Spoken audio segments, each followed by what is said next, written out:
Calaroga Shark Media.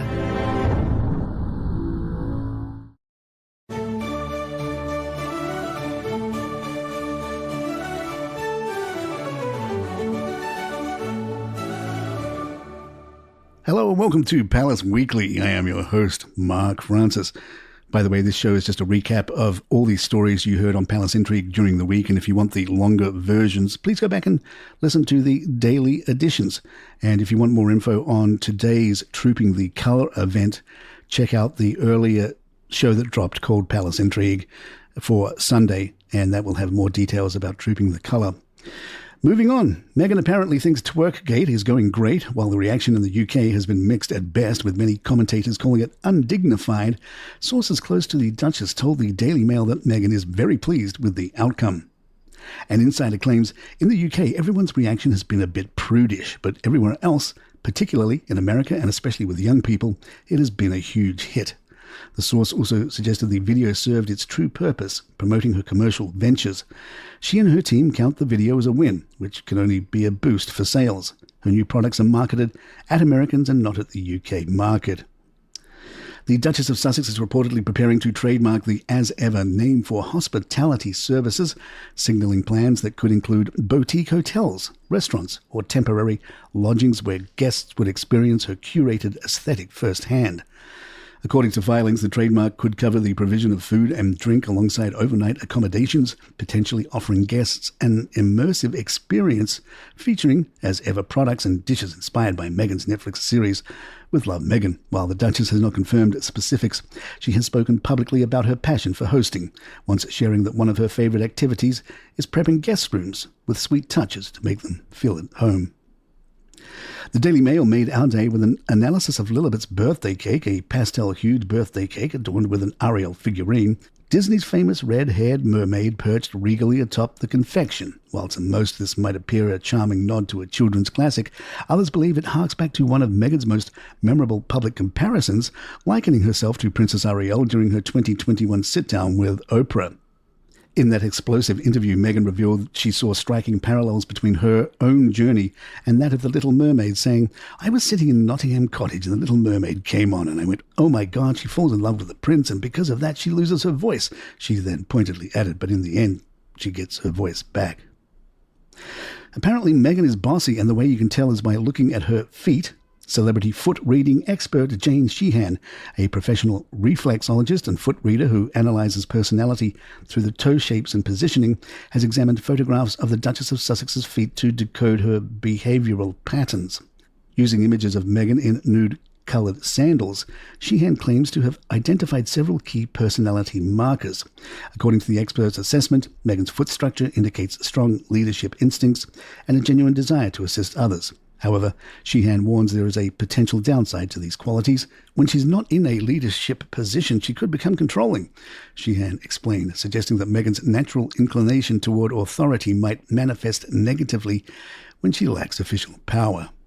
Kate Middleton, the wonderful Princess of Wales, made her first public appearance since the half-term break, visiting the newly opened V&A East storehouse in East London, though her outfit choice created an unexpectedly awkward moment.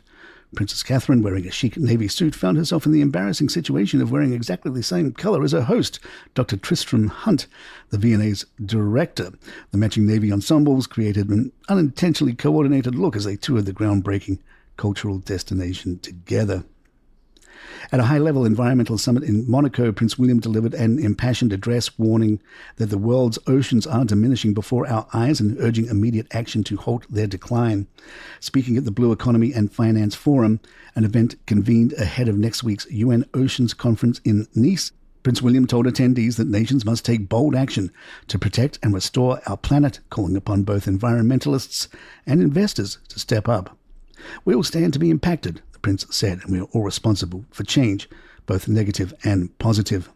Prince William will keep up his exhausting schedule next week in Norwich, where he'll team up with actress Cate Blanchett for a visit to Colourfix, a 2023 Earthshot Prize finalist.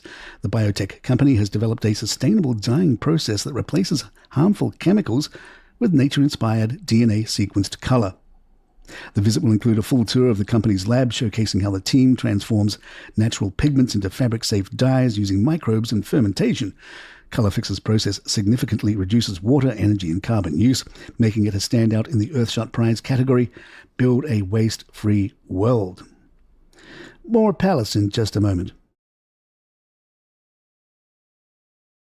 A striking new report suggests King Charles will likely die with cancer, but not of it, confirming persistent speculation that the monarch's illness, while being actively managed, is ultimately incurable. The report, published by Camilla Tominey of the Daily Telegraph, notes that although Charles, 76, has resumed the full royal schedule with some modifications, he will never reside in Buckingham Palace, as originally intended due to ongoing health concerns. The revelation is likely to cause discomfort within the palace, which has maintained an optimistic tone about the king's health. Officials have repeatedly emphasized that His Majesty is on the other side of his treatment, and indeed Charles has made a visible return to public life in recent months. King Charles received a warm Lancashire welcome and a nip of nostalgia as he made his first official visit to the county since ascending the throne. The monarch, who also holds the title the Duke of Lancaster, met with cheering crowds, schoolchildren, local business owners, and one unforgettable centenarian. Among those he greeted was 101-year-old D-Day veteran Richard Brock, whom the king recognized from a previous visit to Normandy. "You are fantastic," Charles told him at a reception at Lancaster Castle, before offering a jovial health tip: "Keep drinking whiskey." One list Kate and William never lead is the hardest working royal, a title that almost always goes to Princess Anne. In a surprising turn of events, the royal family's traditional work champion has been dethroned, and the new leader is fighting more than just a packed schedule. New data reveals that King Charles has become 2025's most active royal, completing an extraordinary workload that has left even his famously industrious sister, Princess Anne, trailing behind. The figures show a remarkable shift in the family's internal dynamics, with the 76-year-old sovereign refusing to let his ongoing cancer treatment slow his pace. Between January and late May, Charles tackled nearly 260 official duties, an impressive feat that represents roughly 25% of the entire royal family's collective engagements during that same time frame. This puts him significantly ahead of Princess Anne, who has dominated the hardest-working royal rankings for decades. A podcast episode featuring criticism of Meghan Markle has been quietly scrubbed from the internet following intense public reaction. India Hicks, who serves as King Charles' goddaughter, found herself at the center of controversy after hosting Hollywood actress Brooke Shields on her podcast. During their conversation, the 60-year-old actress shared an anecdote about an encounter with the Duchess of Sussex that painted Meghan in an unflattering light. Hicks has now completely removed the controversial video from her website. The deletion suggests the goddaughter of the king recognized the potential diplomatic complications her platform had created. Sir Sadiq Khan has officially received his knighthood from King Charles, who, according to the London Mayor, apologised for taking so long to bestow the honour.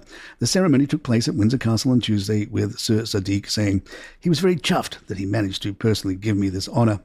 The knighthood recognises Khan's service as the capital's mayor since 2016. Growing up on a council estate in Tooting, "I never imagined I'd one day receive this great honour while serving as mayor." Khan later wrote on social media, "It's a truly humbling moment for myself and my family." And there you have it. If you'd like to email us, our address is thepalaceintrigue@gmail.com. Please follow us on Spotify, Apple, or the app of your choice, and leave us a nice review if you're enjoying the show. We like those nice reviews. I'm Mark Francis. My thanks to John McDermott. This is Palace Weekly. Good times.